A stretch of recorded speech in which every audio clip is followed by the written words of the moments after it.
This is Inside Indiana Business Radio for the morning of Friday, November 17th, 2023. I'm Alex Brown.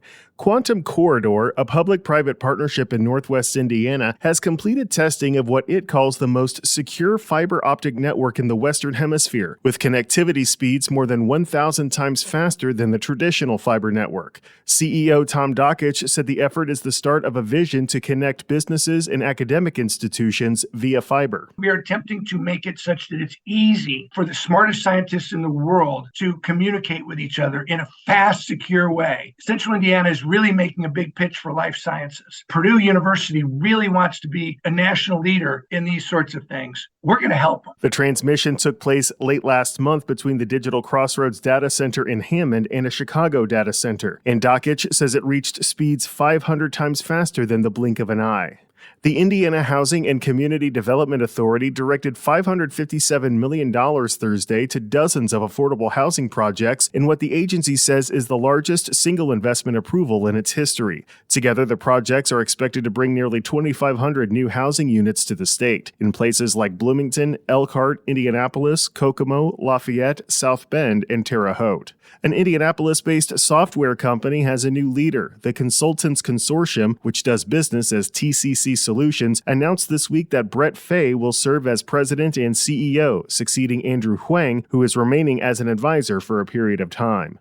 From the number one source for Indiana business news, this is Inside Indiana Business Radio. IBJ Media, Inside Indiana Business, and the Indiana Economic Development Corporation invite you to Engage Central Indiana, presented by CareSource, Indiana University, and Old National Bank.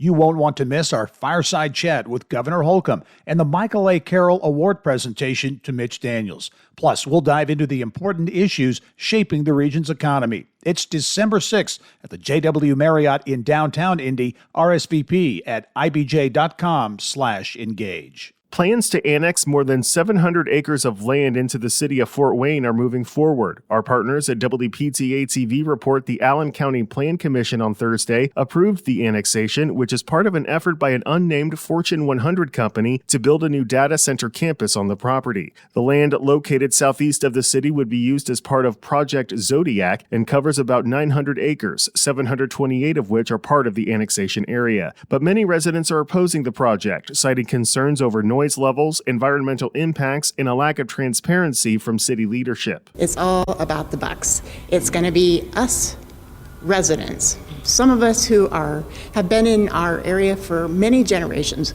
We're going to be sacrificed on the altar of the almighty buck, and that's just the way it's going to be. The company plans to invest nearly $850 million and create about 30 jobs. Attorney Tom Trent, who represents the company, said, however, that the project could ultimately lead to $3 to $4 billion in investment. The annexation proposal now moves to the Fort Wayne Plan Commission and, if approved, will then go to the Allen County Commissioners.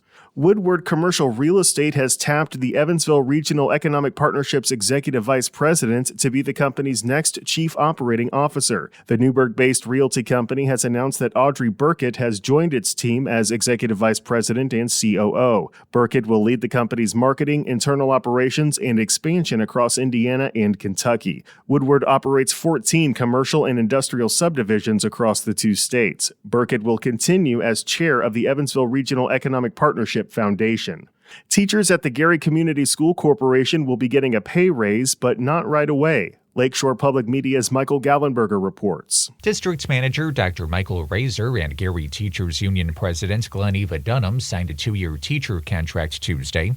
It gives teachers a $7,000 stipend in January, followed by another $5,000 stipend next October. An increase to the actual base salary won't come until the 2024-2025 school year, when qualifying teachers will get a 2% raise, with a starting salary for new teachers of almost $50,900. Dunham says she enjoyed the negotiations, but not some of the state's meeting requirements. They mandate those 3 meetings, which I think is absolutely absurd, because no other body of unions have to go to the public and say, we started negotiating, we finished negotiating, this is how much we received. Nobody else has to do that. Raises and stipends are also planned for paraprofessionals. For Lakeshore News, I'm Michael Gallenberger. Carmel filmmaker Ashton Gleckman is this week's guest on the Business and Beyond podcast with Gary Dick, presented by PNC, a weekly conversation with high-profile Hoosiers in business, sports and entertainment, and beyond. Available now from your favorite podcast provider. I'm Alex Brown for Inside Indiana Business Radio on Demand.